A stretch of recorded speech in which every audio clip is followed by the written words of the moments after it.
Who told you reading cannot be fun? Reading can be fun when necessary measures are put in place. So in this video, we are going to learn and read with play. So we are going to use pebbles and Ludo dice. You see, you throw the Ludo die and the number that pops up, you read the number of sentences. And when you toss the Ludo die and you had 6, it means you win. So you have to pick one pebble. And when you read number of 6 sentences in a row, it means you are crowded the winner and you have the reading crown as a luminary reader. Yeah, so my learners are still doing well. We can see. They toss the die and then they read the number of sentences that they have tossed.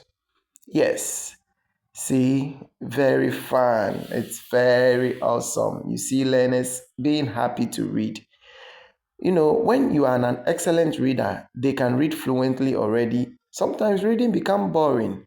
So you can use this activity in your classroom, in the house, to let your children enjoy reading.